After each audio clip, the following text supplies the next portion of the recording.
everyone. I can't really add much to what my colleague just said. To close, before we start partying, I wanted to do a bit of intellectual chill out. Nothing super exciting, no provocative theses. But I wanted to show you some videos. The first video doesn't work, I heard. That starts beautifully, doesn't it? I can maybe the second one works. I can explain what you could have been able to see if we could have seen it.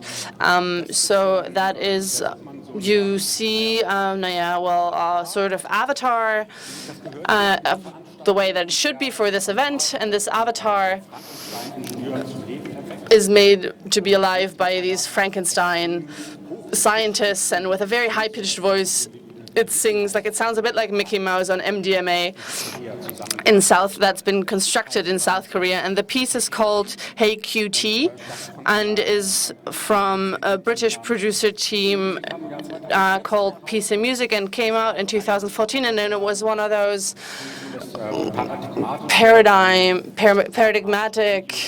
most paradigmatic videos of the last few years, because the question that I would like to discuss here is, how does the technological progress mirror and the machine optimization of bodies and the digitalization of communication within popular music? I mean, it's called pop this year, and pop music is is not that interesting to me as a music reviewer. Pop music kind of disappeared from that microcosm of music reviews. So it's very interesting, though, how like all of a sudden the right side. There we go. There's something. Warum gerade drin? Ich rede mal kurz drüber. Why? I'm just gonna talk about this. Why the right side was so successful on the internet. The right-wing popular music, however, if you research that, you can only find folk music and stuff that's sung by the Identitarians. Okay, we're going to watch this real quick if it's running now. With sound, great.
All right, I think that's enough. I think we can stop this now. I think it's good.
So everything is kind of in there that you need to know about popular culture, of contemporary popular culture. Oh, this does not belong to me. So it's about an avatar with Mickey Mouse voice that does a commercial for a bubbly drink. Avatars are the pop stars of the digital future, as you know. I mean, ABBA announced that they will come back as avatars. They just recently did, and they're going to tour in the upcoming years. And also within the German pop top star is Helene Fischer. She was about to create it from the algorithm researchers, and her style and her appearance and political message is recursively optimized by feedback from the audience. Cutie is kind of on the same medallion as Helene Fischer. Okay, go back to the piece that we just had. Two producers, as I said before, from London, piece of music, two men, one's called Sophie and the other one calls himself Agent Cook. And the only stuff that they do on their label is like this, with these kind of squeaky voices, high-pitched voices. It's the only thing they release, like the super artificial creatures that it pains your ears and your eyes. You never really know what these humans are who are responsible for this. Are they avatars or are they real? And here you can have a pairing of interest in avatars and an aesthetics of hyper speed and a mirroring of turbo capitalism. You could see this as a counterpoint to the aesthetics of popular music, that what it used to be, everything is becoming more fast, nothing stays the same. The frequency gets higher and higher, and of pop, the way that pop develops with digital culture, it was also with kind of specific speeds. It was always super slow or super fast. All this time, this tendency towards the slowness was something that was more prevalent, and what kind of developed in the social networks, like think back 10, 12 years when YouTube kind of became big and started kicking in, also with distribution of music concerned. The first underground pop was super slow, super dark, kind of chill wave style of music. And the first mainstream pop star that became big via YouTube, Justin Bieber, 2007, 2008, was kind of this underground doubling in the shape of a song that was called Justin Bieber 800% Slower. And one of his songs, You Smile, was by one of the young producers, was made slower by 800% in a 40-minute gothic symphony. And it was kind of the big YouTube plant. All of a sudden, they were popping up everywhere, all these producers that would take popular songs and would make them so much slower and kind of turn them into goth horror movies, perverse excesses at the nun convent. That was kind of the stuff that they would overlay on top.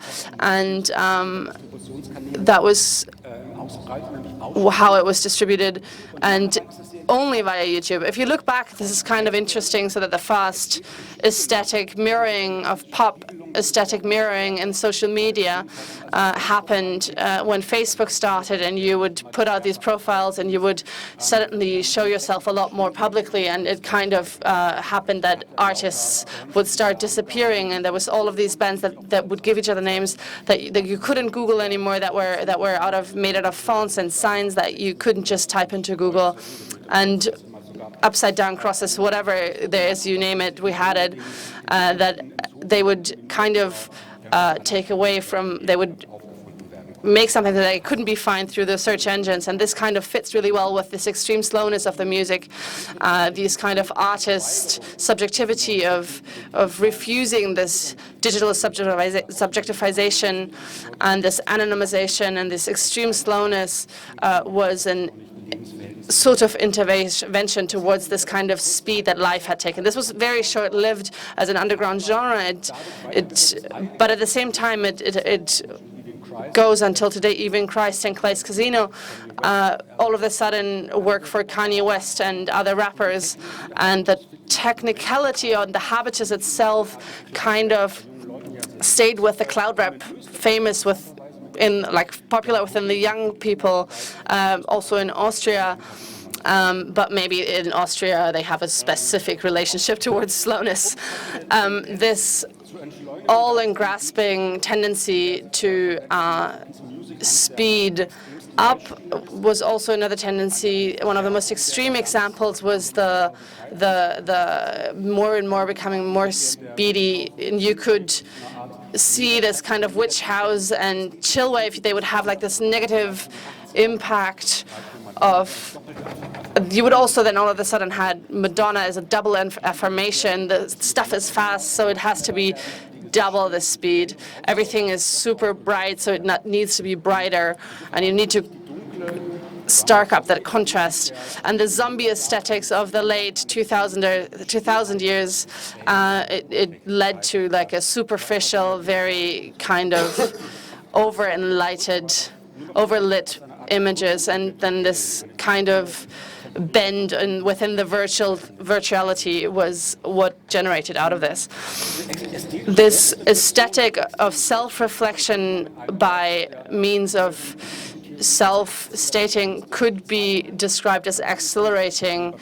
You can see it in the spaces of the avant-garde as well as the mainstream, and you find them in the electronic dance music, which kind of appears and takes over the mainstream within Europe and the US at the same time by different superstars, and they do basically speed witchcraft, and they are kind of the rulers of their audience, and that show up, and they're like being manipulated by the techniques that are being put on show. Simon Reynolds, the prop critic, in 2011 published a big, widely read book. He described this as electronic maximalism, and he, as well as technological and trace this back to technological as well as societal changes. So techno and house, while these would still rely on the analog hardware, he says that in the beginning of the genre development, in the maximalists like those, you just hear the newest software possibilities by overlaying more and more rhythms on top of one another. So by that, you kind of have a digital access that basically dictate our everyday life by now. And high and low kind of meet you, and you can see differences, there. And within pop, you have these kind of motives and cuts of melancholy that you can kind of feel, and that express the exhaustion of the people, this blind speed by Skrillex or Spleed. It kind of only mirrors this hyper-capitalism and this nervousness. If you've ever been to a stadium rave, you can see in their DJ sets there's no breaks, there's no moment of taking a breath, and no minimization of the speed, and constantly you're changing all sorts of rhythm and sounds and temperatures. So everything is just constantly hyper until there's only white noise, only black snow.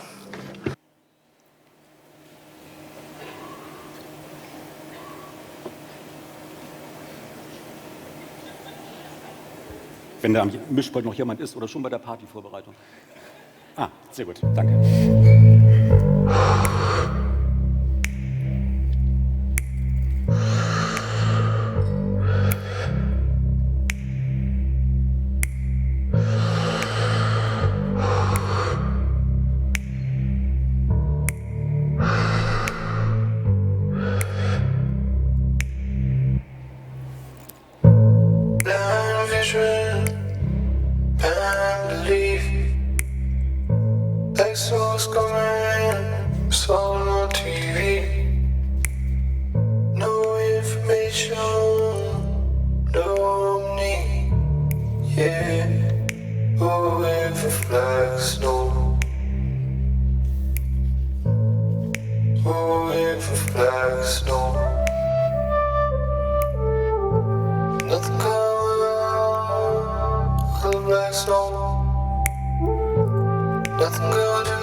That was the new video from a New York producer, 10 Tricks Point Never, alias Daniel Lou Patton. Had his premiere last week as part of his new album Age Off, and is going to be released on the 1st of June. Seems to be the antithesis to what we've seen before, but it has more to do with the accelerism that music has, that you can see in the first gaze. You can see black snow is what's left when all digital networks collapse in over-exaggeration of news and information, and overheated, and that's what remains is black snow. It was only noise. It's mirrored in this nuclear catastrophe that kind of belongs together in this aesthetic, the end of modern technology that we're kind of steering towards if the speed constantly speeds up like that. So Daniel Patton works like this, works already since the 2000s in the electronic music scene. From the beginning on, he tried to escape the nowness of digital and social networks. Kind of set like something of a musical remembrance, musical conscious against this. He basically works a lot with analog synthesizers. You can see the avatar that is kind of stepping in. It sits in a kind of chained box. It's kind of a connection where he like loses the connection to the internet. This song is sung, by the way, by an old competitor of him, Anthony Haggerty, famous from Anthony and the Johnson, New Yorker transgender artist, very charismatic voice, which is so vocalized and robotic that you can neither hear the charisma or you can recognize the voice any longer. It's interesting that this new song and this motif of black snow, as Lou Patton has told me, is inspired by the writings of an early researcher group, the Cybernetic Cultural Search Unit at the University of Warwick, who were active in the mid-90s, that on the one hand were researching what happens within the cybernetic art scene and how they interact with philosophy and music scene, mainly influenced by Sadie Plant and Nick Land, and who then brings the political concept of acceleration out of this. And for Lan, it's unquestionable that the current acceleration of speed is only the realization of the evolutionary development of humankind. It's made to accelerate the speed that we live in, so constantly accelerate, and we now have the societal system against this parliamentarian democracy, and this seems, as Nick Land writes in his essay "The Dark Enlightenment" from 2012, that this seems to be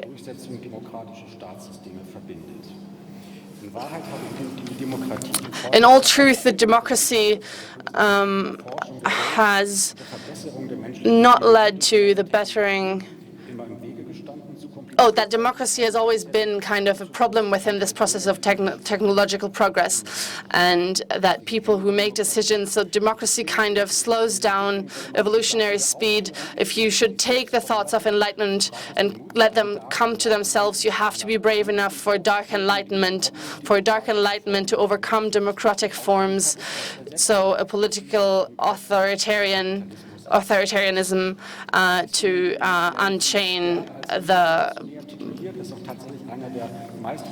he's one of the most he's one of the most received in the NRX, the neo-Rexon philosophy of the alt-right movement. And this is something that we need to talk about when we talk about accelerism, that it's not about emancipation in itself, that we, at least I hope, are watching and regarding this.